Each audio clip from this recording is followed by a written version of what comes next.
Hello friends, welcome to Learn United channel में आप सभी का स्वागत है। Daily GK and current affair के 5 दिसंबर 2021 के इम्पॉर्टेंट क्वेश्चंस को लेकर हम आप सभी के सामने हाजिर हैं, जो कि आने वाले एग्जाम्स जैसे कि DSSB, KVS, NVS, Delhi police etcetera exams में बहुत इंपॉर्टेंट रोल्स प्ले करने वाले हैं। तो चलिए फटाफट वीडियो को स्टार्ट करते हैं। लेते हैं आज का पहला क्वेश्चन। विश्व मृदा दिवस कब मनाया जाता है? When is world soil day celebrated? तो यहाँ आपके ऑप्शन है 4 दिसंबर, 5 दिसंबर, 6 दिसंबर या 7 दिसंबर। तो यहाँ पर करेक्ट आंसर है इसका 5 दिसंबर। 5 दिसंबर को विश्व मृदा दिवस सेलिब्रेट किया जाता है। चलिए इसके बारे में थोड़ा जानते हैं, इसका इतिहास थोड़ा जान लेते हैं। अंतर्राष्ट्रीय मृदा विज्ञान संघ ने 5 दिसंबर को विश्व मृदा दिवस मनाने की सिफारिश की थी। थाईलैंड के नेतृत्व में FAO ने विश्व मृदा दिवस की औपचारिक स्थापना का समर्थन किया था। इसका समर्थन सबसे पहले किसने किया था? थाईलैंड ने किया था। इस दिवस को मनाने का निर्णय ग्लोबल सॉइल पार्टनरशिप के तहत किया गया था। पहला विश्व मृदा दिवस 2014 में मनाया गया था। ये भी क्वेश्चन आ सकता है कि फर्स्ट वर्ल्ड सॉइल डे कब सेलिब्रेट किया गया था? तो ये 2014 में सेलिब्रेट किया गया था। अब यहाँ पर क्वेश्चन ये उठता है कि 5 दिसंबर को ही ऐसा क्या हुआ था कि इस दिन को चुना गया था? तो यह दिन थाईलैंड के दिवंगत राजा भूमिबोल अदुल्यादेज के जन्मदिन से मेल खाता है। वह इस पहल के मुख्य प्रस्तावक थे। उन्होंने ही इस दिन को मनाने के लिए प्रस्तावित किया था, तो इसीलिए इस दिन को 5 दिसंबर को सेलिब्रेट किया जाता है। चलिए बढ़ते हैं नेक्स्ट क्वेश्चन। भारतीय राष्ट्रीय राजमार्ग प्राधिकरण का नया चेयरमैन किसे नियुक्त किया गया है? Who has been appointed as the new chairman of the National Highway Authority of India? आपके ऑप्शन है अलका उपाध्याय, रश्मि ठाकुर, भूपिंद्र हुड्डा और गिरिधर अरामने। तो यहाँ पर करेक्ट आंसर है अलका उपाध्याय जी को यहाँ पर national Highway Authority of India का न्यू चेयरमैन अपॉइंट किया गया है। चलिए अलका जी के बारे में थोड़ा जानते हैं। वरिष्ठ नौकरशाह अलका उपाध्याय को शनिवार को केंद्र सरकार द्वारा किए गए एक बड़े नौकरशाही फेरबदल, जो इधर उधर ट्रांसफर्स किए हैं, के हिस्से के रूप में भारतीय राष्ट्रीय राजमार्ग प्राधिकरण NHAI का अध्यक्ष नियुक्त किया गया है। मध्य प्रदेश कैडर के 1990 बैच के IAS अधिकारी हैं ये। अलका उपाध्याय वर्तमान में कहाँ पोस्टेड हैं? तो ग्रामीण विकास विभाग में अतिरिक्त सचिव के पद पर कार्य करती हैं और अब ये NHAI के अध्यक्ष के रूप में नियुक्त की गई हैं। चलिए अगला क्वेश्चन। 5 दिसंबर 2021 को विनोद दुआ जी का निधन हुआ है। वे किस क्षेत्र से संबंधित थे? क्या वे गायकी के क्षेत्र से सिंगर थे, पत्रकारिता के क्षेत्र से, राजनीति में या चित्रकार? तो आप सभी जानते हैं कि विनोद दुआ जी पत्रकारिता जर्नलिज्म के क्षेत्र में एक जाना माना नाम है, जिनका हाल ही में निधन हुआ है। वरिष्ठ पत्रकार विनोद दुआ जी का शनिवार को निधन हो गया। विनोद दुआ जी काफ़ी दिनों से बीमार चल रहे थे और उन्हें अस्पताल में भर्ती कराया गया था। 67 साल की उम्र में इनका निधन हुआ है और ये मीडिया में एक जाना पहचाना नाम थे। इन्होंने दूरदर्शन के लिए भी काम किया था, NDTV के ऊपर ये आते थे और भी डिफरेंट इनके प्रोग्राम्स चलते थे, जो कि इनके मीडिया में एक जाना पहचाना नाम है ये। हाल ही में अंतर्राष्ट्रीय बैंक दिवस कब मनाया गया है? क्या ये 3 दिसंबर को मनाया गया है, 4 दिसंबर को मनाया गया है, या फिर 30 नवंबर को, या फिर 1 दिसंबर को? When has International Banks Day has been celebrated? आपके ऑप्शंस हैं यहाँ पर 3 दिसंबर, 4 दिसंबर, 30 नवंबर या फिर 1 दिसंबर। तो यहाँ पर करेक्ट आंसर है 4 दिसंबर को इंटरनेशनल बैंक्स डे सेलिब्रेट किया जाता है। चलिए जानते हैं इसके बारे में। संयुक्त राष्ट्र महासभा ने साल 2019 में 4 दिसंबर को बैंकों के अंतर्राष्ट्रीय दिवस के रूप में नामित किया। यह 2020 में पहली बार मनाया गया। कब मनाया गया था? 2020 में, 2020 में पहली बार मनाया गया। यह दिन बहुपक्षीय विकास बैंकों और अन्य अंतर्राष्ट्रीय विकास बैंकों की सतत विकास के वित्त पोषण और जानकारी प्रदान करने की महत्वपूर्ण क्षमता की मान्यता के लिए मनाया जाता है। किस लिए मनाया जाता है? सतत विकास के वित्त पोषण और जानकारी प्रदान करने की महत्वपूर्ण क्षमता के लिए, और सदस्य राज्यों में जीवन स्तर में सुधार के लिए योगदान देने। बैंकिंग प्रणाली की क्या भूमिका है कि राज्यों के जीवन स्तर में किस तरह से बैंकिंग प्रणाली अपना योगदान देती है, उसको इंप्रूव करने के लिए इस दिन को मनाया जाता है। चलिए बढ़ते हैं नेक्स्ट क्वेश्चन की तरफ। हाल ही में आर्थिक सहयोग के लिए भारत ने किस देश के साथ 4 सूत्रीय पैकेज तैयार किया है? With which country has India recently prepared a 4-point package for economic cooperation? तो आपके ऑप्शन है नेपाल, बांग्लादेश, चीन, श्रीलंका। तो यहाँ पर जो करेक्ट आंसर है वो है श्रीलंका। श्रीलंका के साथ भारत ने 4 सूत्रीय पैकेज तैयार किया। अभी 4 सूत्रीय पैकेज क्या है, इसके बारे में थोड़ा जान लेते हैं।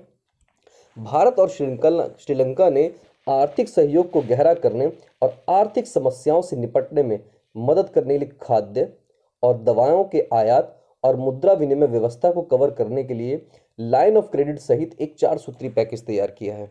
चलिए बढ़ते हैं नेक्स्ट क्वेश्चन की तरफ। हाल ही में किस देश ने फ्रांस द्वारा निर्मित 80 राफेल लड़ाकू विमानों के लिए एक समझौता किया है? Which country has recently signed an agreement for 80 French-made Rafale fighter aircraft?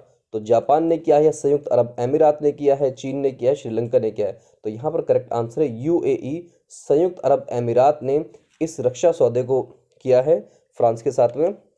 Bharat, मिस्र, क्रोएशिया और ग्रीस के बाद अब संयुक्त अरब अमीरात यूएई फ्रांस से 80 लड़ाकू राफेल विमानों की खरीद कर रहा है। इन 80 राफेल लड़ाकू विमानों की लागत 16 अरब यूरो बताई जा रही है। बहुत बड़ी रक्षा खरीद है ये।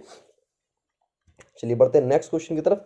निम्न में से किस राज्य ने हमर अपन बजट नामक एक वेब पोर्टल और मोबाइल एप्लीकेशन लॉन्च किया है?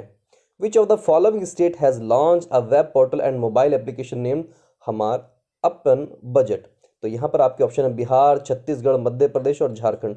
तो झारखंड सरकार ने हमार अपन बजट नामक मोबाइल एप्लीकेशन और वेब पोर्टल लॉन्च किया है। झारखंड सरकार ने बजट में आम लोगों की सहभागिता चाहती है। अब ये क्वेश्चन यहाँ से बन सकता है, हमार अपन बजट में किस लिए है? ये आम लोगों की सहभागिता को बढ़ाने के लिए बजट में लोगों के सुझावों को शामिल किया जाएगा।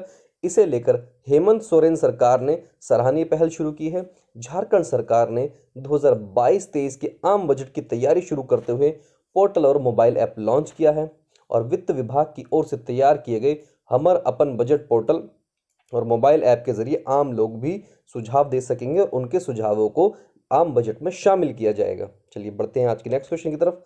चॉकलेट बॉर्डर्ड फिल्टर नामक एक नई तितलियों की प्रजाति किस राज्य में खोजी गई है?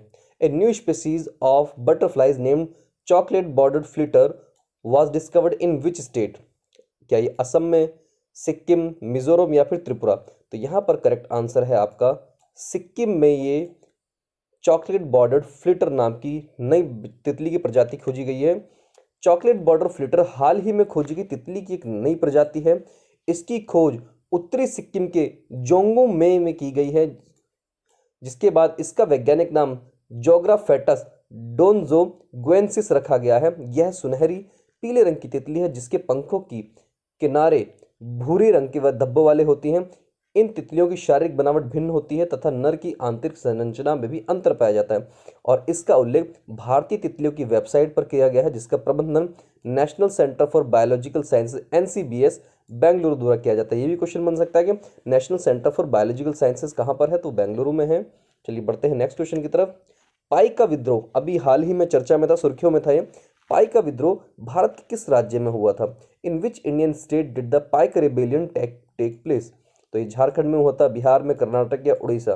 तो यहाँ पर करेक्ट ऑप्शन है आपका ये पाई का विद्रोह जो हुआ था उड़ीसा में हुआ था। और अभी ये रिसेंटली चर्चाओं में इसलिए था कि उड़ीसा सरकार ने जो 2017 में मांग की थी कि जो पाई का विद्रोह है इसे स्वतंत्रता संग्राम के पहले युद्ध के रूप में घोषित किया जाए। अभी तक क्या था, 1857 की क्रांति जो स्टार्ट हुई थी मेरठ और बैरकपुर से, उसको पहला सिपाही विद्रोह को प्रथम स्वतंत्रता संग्राम माना जाता है।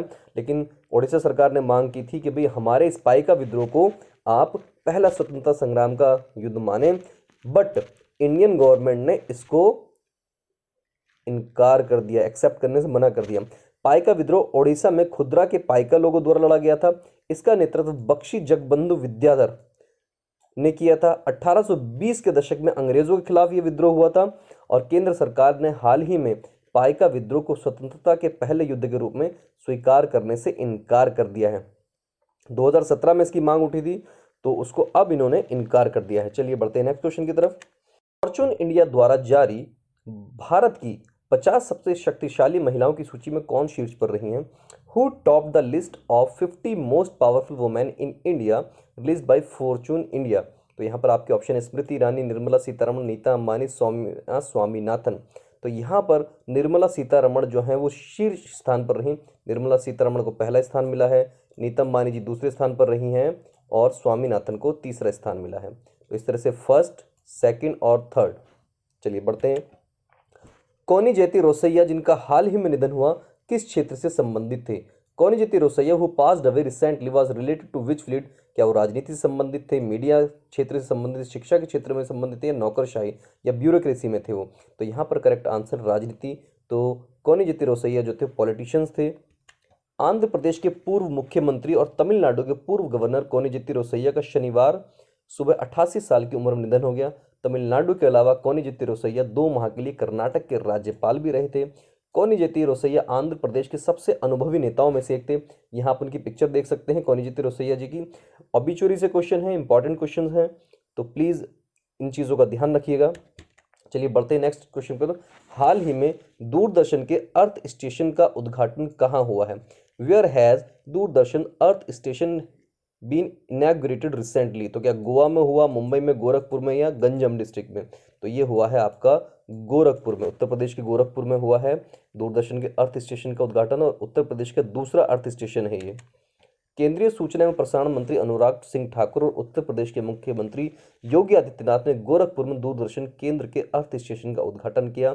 उद्घाटन किसने किया? सूचना एवं प्रसारण मंत्री अनुराग सिंह ठाकुर ने और उत्तर प्रदेश के मुख्यमंत्री योगी आदित्यनाथ जी ने। इस अवसर पर आकाशवाणी के 3 FM स्टेशनों को भी वस्तुतः उद्घाटन किया गया। यह उत्तर प्रदेश में दूरदर्शन का दूसरा अर्थ स्टेशन होगा। इसे 7 करोड़ रुपए की लागत से बनाया जा रहा है। तो ये भी पूछा जाए तो उत्तर प्रदेश में कितने अर्थ स्टेशन हैं? तो 2 हैं। एक ही पारी में सभी 10 विकेट लेने वाले तीसरे गेंदबाज कौन बने हैं? Who has become the third bowler to take all 10 wickets in an innings? तो यह वो रविचंद्र अश्विन है, एजाज पटेल, मुथैया मुरलीधरन या हार्दिक पटेल?